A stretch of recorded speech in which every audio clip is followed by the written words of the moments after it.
to the National STEM Championship 2023. I'm Sonia Chu, and you know what? Even though I've hosted this show so many times, the knowledge and creativity of the teams still amaze me. If only I grew in knowledge as well, I would be a science genius by now. But that day has not come yet, and I'm here to announce that it's time for the quarterfinals. As you know, we got to whittle down the teams to the top 24. Here's how it went. The champions of the National STEM Championship of 2022. It's Raffles Institution! The National STEM Championship is back. What's that, you might ask? STEM stands for Science, Technology, Engineering, and Mathematics. And we're off! Teams got their brain juices going in the first part of the qualifying round, where they completed 50 multiple choice questions in just 90 minutes. It was time to head down to the Science Centre Singapore for the second part. For a couple of teams, this was their first time participating. Since it's our school's first time, so we didn't really know what to expect. So our science teacher briefed us. He gave us some useful links so that we can anticipate what to expect. We also watched previous STEM challenges. Being the first ones to ever represent my school, I definitely feel excited, but at the same time, I will feel a bit worried because it's a national level competition. For others, it was more excitement than nerves, as they had been here before. Our school has participated in this competition before.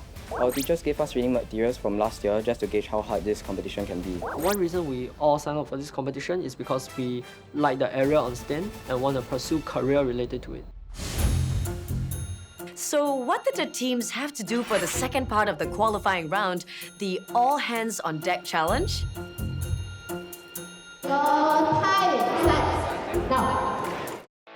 Using the materials given, the teams discussed and experimented on how to build a prototype launcher from scratch. Fret not, no actual boulders were launched. Teams could choose between a fur ball, a building block, or an eraser as their projectile of choice.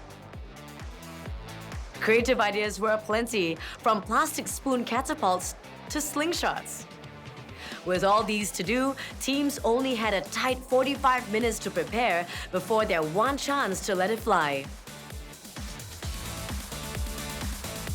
So when we first got the challenge, we were a bit panicked, I guess, and then we rushed around and we didn't get much stuff done. But over time it got better, but I feel like we can definitely improve on that. We spend quite a lot of time trying to get it to work properly, to hit the target. But I'm not sure if we can get this target consistently. Considerations to do well in the challenge, I think the participants have to think of the trade-offs in the different kind of materials that they're using. Perhaps the quality or the attributes of the load that they're propelling. They also have to think about the amount of force that they're using. How can they make use of the materials that's given to them to optimize the situation?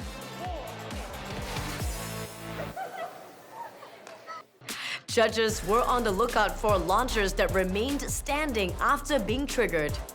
Points were also given for scientific explanation, presentation, and teamwork. We use the formula F equals to ma, where F is the resultant force, m is the mass of the projectile, and a is the rate of acceleration. Plus, teams scored extra for landing on the target. The competition was intense and nerve-wracking.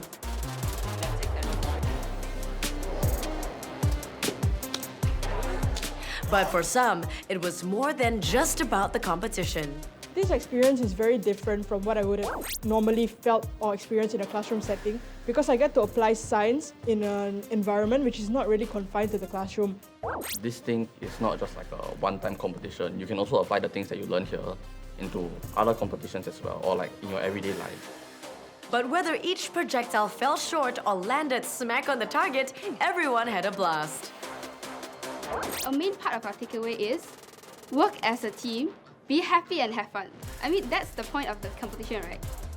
Kudos to all our teams. They overcame obstacles and performed their best. But only the top 24 made it to the quarterfinals. Congratulations to our quarterfinalists.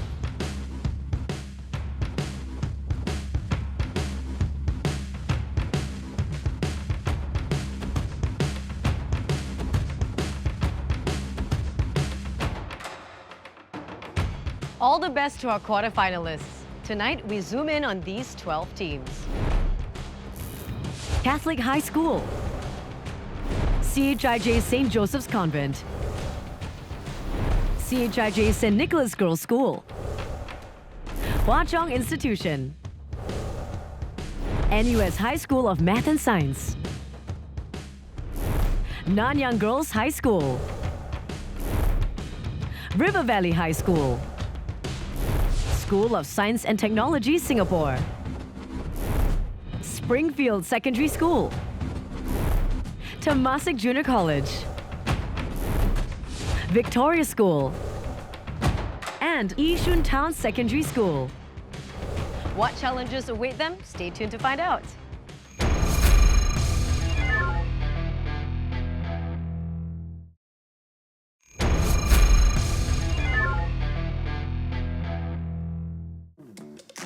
Welcome back to the National STEM Championship. It is the quarterfinals, and the first 12 teams will face 3 challenges that will stretch them to their limits. For the first challenge, you know what they say, you gotta break some eggs to make an omelette. But bad news, we aren't making or eating any omelettes here today. In fact, the challenge is not to break the egg.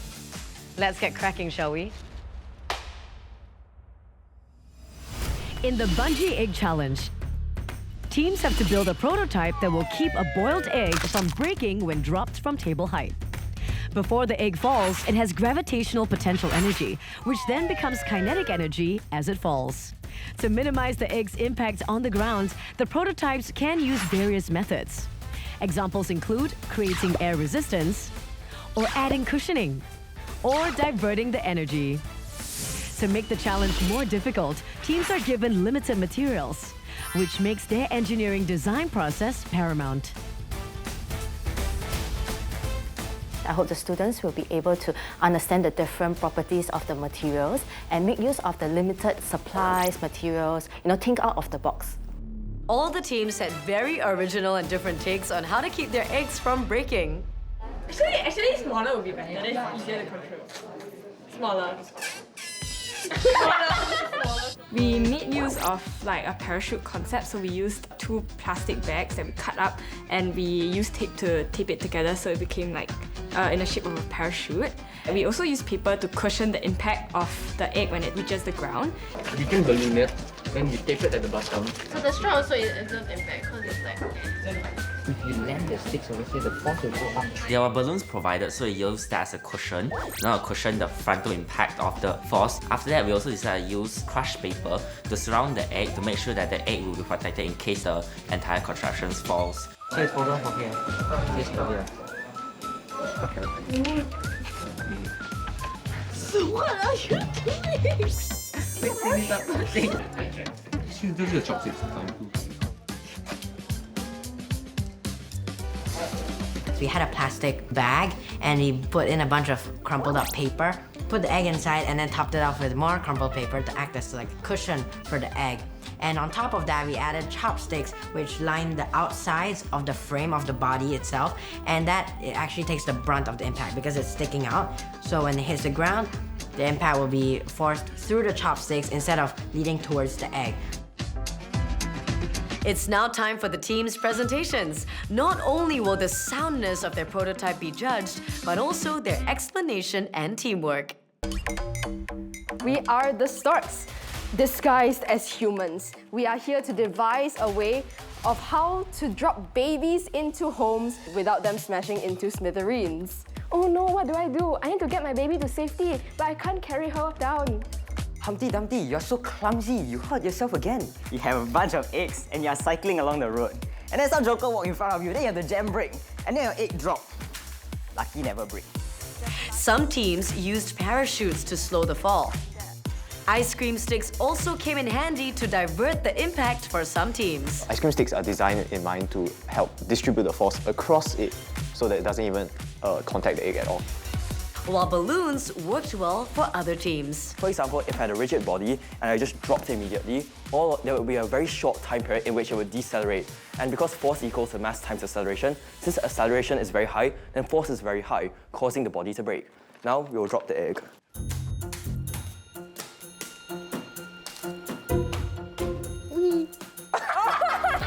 Well, all of them certainly have met expectations. All their challenges were successful. Oh, they didn't bring it. Okay.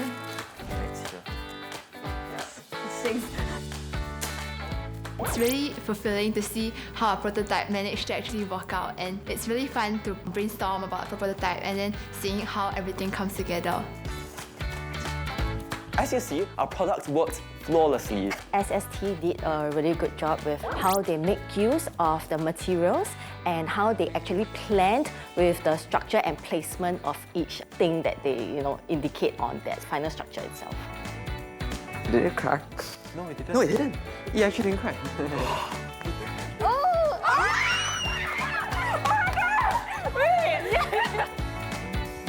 No eggs were harmed in the making, so cheers to our future engineers and scientists. Now that was just the first hurdle though. The next challenge swings towards the difficult end. It's all about the Wilberforce pendulum.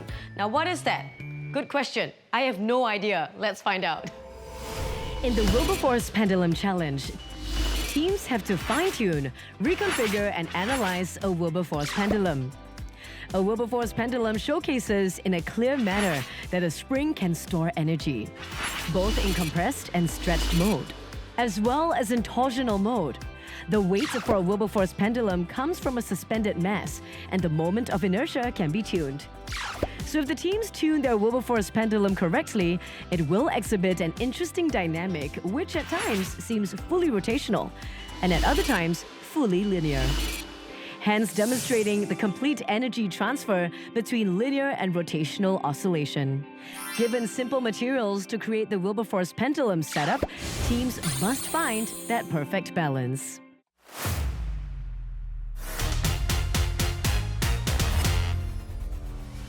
The restoring force for the linear oscillations and the rotational oscillations, the angular oscillations.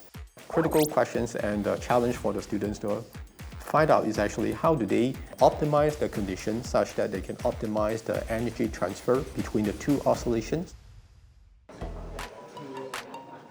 So the Wilberforce pendulum challenge was trying to test us on our knowledge of oscillations. So if we were able to apply our knowledge on oscillations on two aspects, then it would be successful. This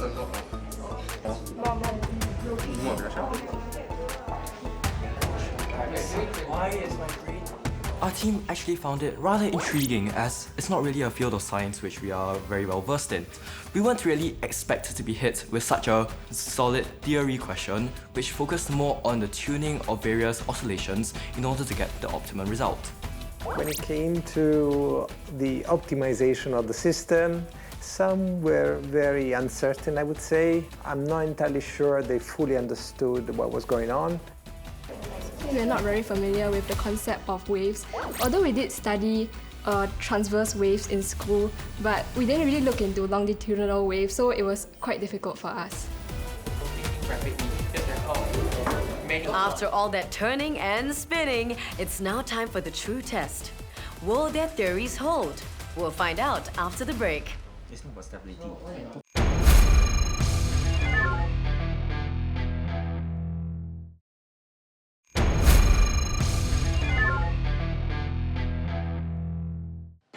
Welcome back to the National STEM Championship. It is the quarterfinals, and it's time to see if our first 12 teams managed to spring a surprise on the judges. Boing!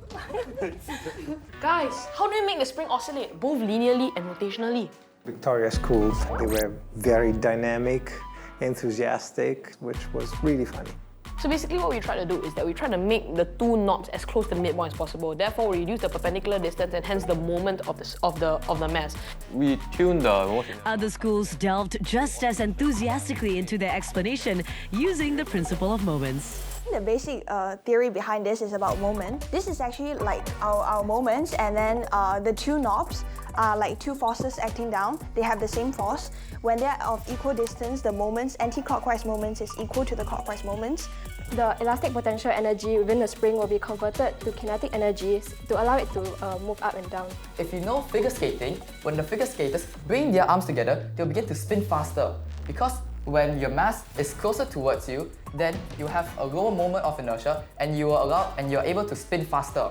So if you think about it, if you put your hands out and you start spinning, it's hard to get started, but once you start spinning, it's very hard to slow down. The frequency of the translational oscillation is denoted by the square root of the spring constant over mass. Since the spring constant and the masses are both fixed constants. River Valley High, the presentations really done in details, well planned, very structured and smooth, and most importantly, they impressed me with their explanations. This concept isn't entirely new to us. We've actually done this in school before about linear oscillation of a pendulum, but it is very interesting to see new concepts being built into this oscillation that we have learned. A couple of teams understood pretty well the physics behind it, and they were able to illustrate the principles comprehensively and convincingly. Our teams were well and truly tested. The Wilberforce pendulum is not something commonly found in their syllabus, and yet they swung it out of the park. 2 challenges down and 1 final one to go. Let's see how they fared. In the mass of ball in a tube challenge, teams have to find the mass of a ball sealed in a tube. Unfortunately, the ball cannot be removed from the tube. To solve this, teams are given a number of materials, including a plastic sphere which can be opened. However, some of the items provided are actually not needed and are meant to be red herrings. There are in fact several ways to find the mass of the ball.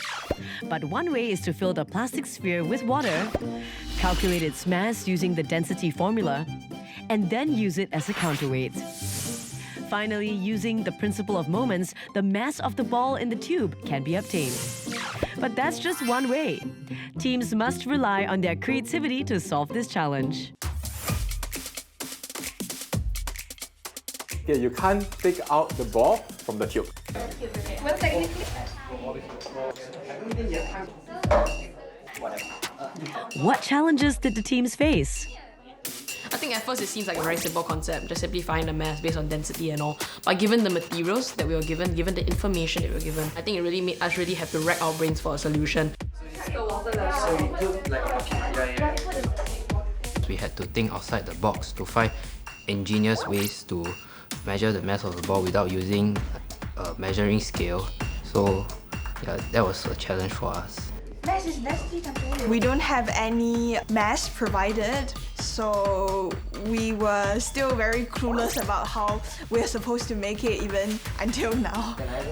So when we first saw the challenge, we brainstormed about some ideas. So at the start, maybe the first few minutes, we already came up with an idea. But through the process, we probably faced some small challenges. Like we were trying to use water as like a counterweight. So we had to use different masses of water because we didn't know the mass of the ball. So that took a bit of time.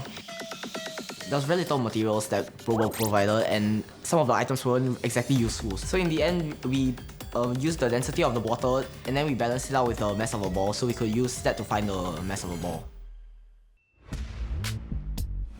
So did our teams manage to find the answer to this conundrum? Ha ha ha! I'm the super villain and I trapped you in my evil liar. Whoa. Aliens have invaded Singapore, and unless we find the mass of this ball, Singapore will spontaneously combust. Find the mass of the ball without opening the container. We are the little professors from St. Nicholas Girls' School. Firstly, we use the formula of density, which is density equals mass over volume. So we tried finding the volumes and the densities of the material of the ball as well as the mass. Today we saw many interesting ways to do this challenge. So the first step that we took was to find the volume of the small ball bearings. So we just made use of the ruler. So we found the radius and then 4/3 times pi times radius cube. 1 gram per cm cube. As a result, having the measuring cylinder, we can measure the volume of the water, and by the formula, density is equal to mass over volume. We can hence measure the mass of the water and use it as a set weight. So afterward, we used this small ball and encapsulated it in this plastic container. And using the water and the measuring pitcher, we use Archimedes' principle to measure the displacement of the water, which would be equal to the masses of these two combined. I would not say there is a best way, but most schools have displayed ingenious methods and most importantly, working towards the correct answer of using moments to find out the answers. Our answer to this problem, this predicament that we were faced with, was moments. Using the principle of moments, let this be M. We use the principle of moments to calculate the moments of the ball with another object, and that is water. So when we know the mass of water, we can know the mass of the metal ball. One common mistake that students make today is that they did not account for the mass of the vessel that contains the water. What is the mass of the bottle? Because we are using a plastic bottle, so the mass of the bottle is actually small, and therefore we assume it to be negligible. The mass of the bottle is not negligible. Although we knew the volume of the water, we didn't know the mass of the sphere itself. So we just took it as an estimate of 2 grams. So in total, it will be like 33 plus 2 grams, so that will be 35 grams in total. Catholic high school, they use the transparent ball and they fill it up with water and they use it as a reference mass to measure the mass of the ball bearing inside the tube by the methods of principle of moment. I'm very impressed with that particular technique. At first, it was a bit shaky because we were pretty nervous at the start because we didn't have a project contraptions and all those, and we had to write everything on the whiteboard, which was a bit nervous as we had forgotten something important. But at the end, we managed to pull ourselves together and we managed to get the presentation done pretty smoothly, I would say. The students performed very well today. They have obviously very good fundamentals. Many of them were able to give relatively good estimates, showing that they understood well the relevance of science to the real world. I think that although the mass of our ball was slightly off, I think that the presentation went well because we remembered our script and we presented clearly and our ideas properly. Though we may not have come up with something that may have been satisfying, I think be it a hard challenge, we always like to challenge ourselves. We always like to learn more about the different natural phenomenon in our world. It was a hard challenge, but definitely a fulfilling one at the end of the day. I would say embrace the unknown, and then that's how you can embrace STEM. Well done to our 12 teams in the first quarterfinal. From showcasing your creativity to incorporating your STEM knowledge, you have been amazing.